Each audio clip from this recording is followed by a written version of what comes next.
Hello! Welcome to my Eid blog 7। আর সেদিন আমি সারাদিন বাড়িতেই ছিলাম। ঈদের ৪র্থ দিন এটা। সেদিন সারাদিন বাড়িতেই ছিলাম আর সব মিলিয়ে বাড়িতে দিনটা বেশ ভালো গিয়েছিল। সবকিছু শেয়ার করব এই ব্লগটিতে। সেদিন সকালটা শুরু হয়েছিল বেশ মজার একটা খাবার দিয়ে। এটা হচ্ছে আম দিয়ে মুড়ি মাখা। সঙ্গে আমি একটু গুঁড়া দুধও মিক্স করে নিয়েছিলাম আর আমটা ছিল একদম ঠান্ডা, ঠান্ডা। তো সব মিলিয়ে খুব মজার একটা খাবার ছিল এটা। যেকোনো ডেজার্ট আইটেমের মধ্যে মানে গরমের মধ্যে যে আমের ডেজার্টগুলো করা হয় তার মধ্যে আমার কাছে এই খাবারটা সবচেয়ে বেশি পছন্দের। চাইলে এখানে দই দিয়েও করা যায় খাবারটা দুধের বদলে। যাই হোক অনেক বেশি মজা হয়। সকালবেলা নাস্তা শেষ করে মেজোজাতি হচ্ছে এখানে শাড়ি কাপড় দেখাতে নিয়ে আসছিল। ওই যে গতকাল আমরা যে বিয়েটা অ্যাটেন্ড করেছিলাম ওটা হচ্ছে মেজোজাতির নাতনির বিয়ে ছিল। আমার ননদের মেয়ের বিয়ে ছিল বলেছিলাম। তো ওখান থেকে চাচি হচ্ছে নানু হিসাবে ওই গিফটটা পেয়েছিল। তো সেটাই আমাদের সঙ্গে শেয়ার করলো। খুবই সুন্দর ছিল শাড়িটা।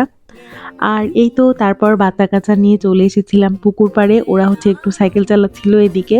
তবে এত বেশি রোদ ছিল যে খুব বেশিক্ষণ আসলে এখানে দাঁড়াতে পারিনি আর অনেক বেশি গরম লাগতেছিল।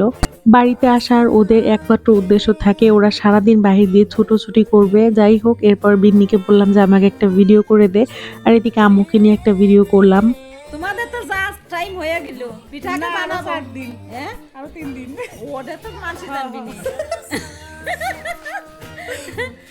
তোমাদের তো যা টাইম হয়ে গেল তোমরা কি ভাজা পিঠা খাবা না চিতই পিঠা সবই খাবা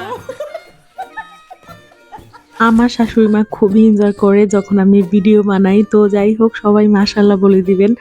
আর এই তো আমি আম্মুকে বলতেছিলাম যে আমরা সব পিঠাই খাবো। তো ওই দিন হচ্ছে আম্মু পরে আমাদের জন্য ভাজা পিঠা বানায়।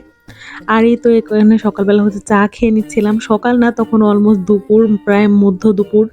আর তার মধ্যে চা খাচ্ছিলাম। এর মধ্যে আবার মেজদি ঠান্ডা ঠান্ডা তালের রস নিয়ে আসে। বলেন বলেন তার কাছে থেকে পাইছে দিতে নিয়ে আসছি উনি আবার খুব এক্সাইটেড। আমি আবার তালের রসের ভিডিও করতেছিলাম আর এখানে আম্মু আবার মেজদিকে শিখিয়ে দিচ্ছিল যে ভিডিওতে বলেন কোথা থেকে আনছেন। যাই হোক বেশ মজাই লাগে। আমি যখন ভিডিও করি আশেপাশে সবাই অনেক বেশি এনজয় করে। আর এই তো এরপরে হচ্ছে দুপুরের পরে আম্মু হচ্ছে এখানে পিঠা বানাচ্ছিল ভাজা পিঠা বা তেলের পিঠা। তো আমাকে এই পিঠাগুলো দিয়ে বলছে যে বাচ্চাদেরকে আগে দিয়ে আসো। তো আমি করছি কি পিঠাগুলো নিয়ে আগে হচ্ছে ছবি তুলতে চলে আসছি। আর এই তো এখানে আমি গাছ থেকে কিছু ফুল নিয়ে পিঠার ফটোশ্যুট করছিলাম।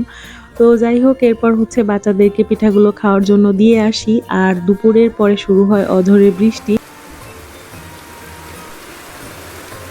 ঈদের পরে কয়েকদিন যাবৎ এত বেশি গরম ছিল সত্যি বলতে ওই সময়ে বৃষ্টিটা অনেক বেশি প্রয়োজন ছিল আর বেশ ভালোও লাগছিল। তো আমি এখানে হচ্ছে ভাবলাম যে বাইরে বৃষ্টি নামতেছে আমার তো এখন কোনো কাজ নাই।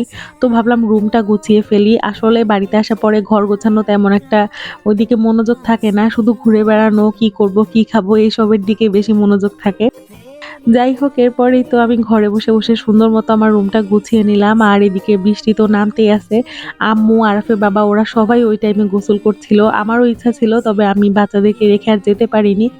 এরপরে পাতাবাহার গাছটার দিকে চোখ পড়লো আর মনে হলো এবার একটা ডাল নিয়ে যাব বাসায় যদি গাছটা হয়। আর এই তো এর মধ্যে আনাই যারাও চলে আসে, ওরা তো বিয়ে বাড়িতে ছিল আজকেই বাড়িতে এসেছে আর ওর পিচি পিচি মামা খালামণিদের সঙ্গে খেলা করছিল।